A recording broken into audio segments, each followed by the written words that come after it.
आज यहाँ इस प्रेस कॉन्फ्रेंस में उपस्थित भारत सरकार के पूर्व मंत्री और पटना साहिब के लोकप्रिय उम्मीदवार आदरणीय रविशंकर प्रसाद जी, भारत सरकार के पूर्व मंत्री और पाटलिपुत्रा के लोकसभा के उम्मीदवार आदरणीय रामकृपाल यादव जी,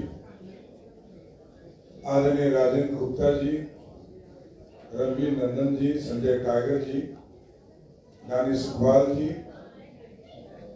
और आप सभी मीडिया के साथीगण, आज हम लोगों ने महागठबंधन, ये जो नाम बदलकर जो यूपीए हुआ करता था एक जमाने में, नाम बदलकर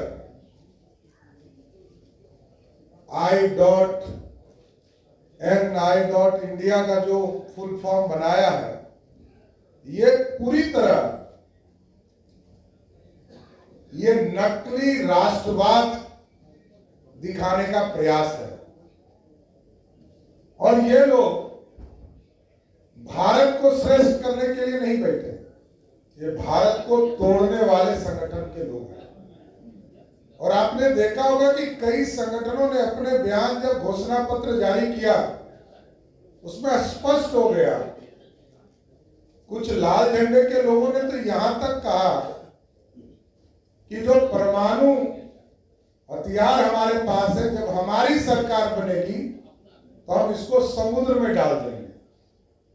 आप सोचिए, भारत को कमजोर करने वाले, महागठबंधन बनाने वाले, और पूरा देश जानता है कि कांग्रेस पार्टी ने 55 साल इस देश में राज किया, कैसे कोयला का घोटाला हुआ, 2G का घोटाला हुआ और कांग्रेस पार्टी के जीजाजी का भी घोटाला हुआ। पूरे देश ने देखा। राष्ट्रीय जनता दल बिहार में सरकार में रही तो कभी चारा खाने का काम किया, कभी हलकतरा पीने का काम किया,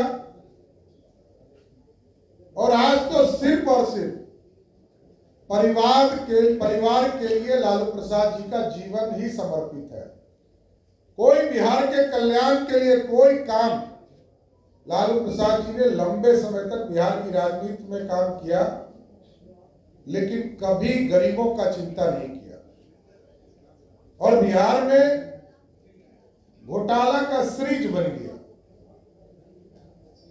कि मुख्यमंत्री रहते हुए वो चारा के आरोप सिद्ध हुआ, उनको सजा हुआ, और राहुल गांधी की कृपा से जब ऑर्डिनेंस फाड़े गए तो आज लालू जी मुखिया भी नहीं बन सकते।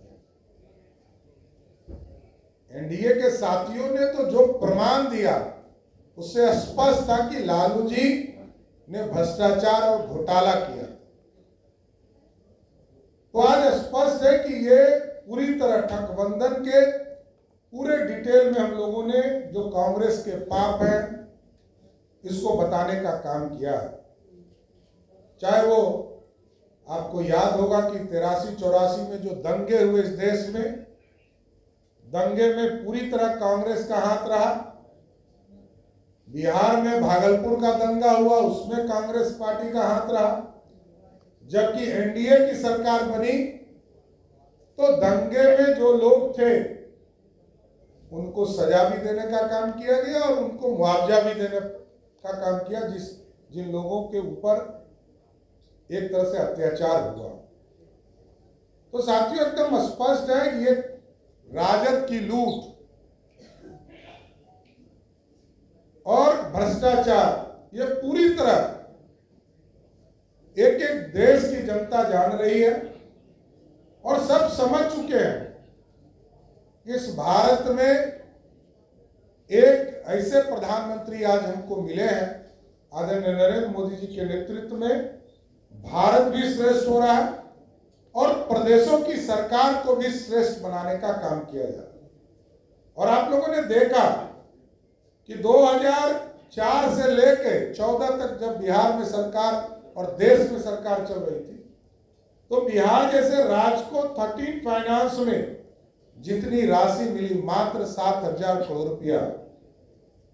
और उसके बाद जब एनडीए की सरकार बनी तो आप समझ सकते हैं कि आज बजट का लगभग 80% राशि देश के यशस्वी प्रधानमंत्री नरेंद्र मोदी देने का काम।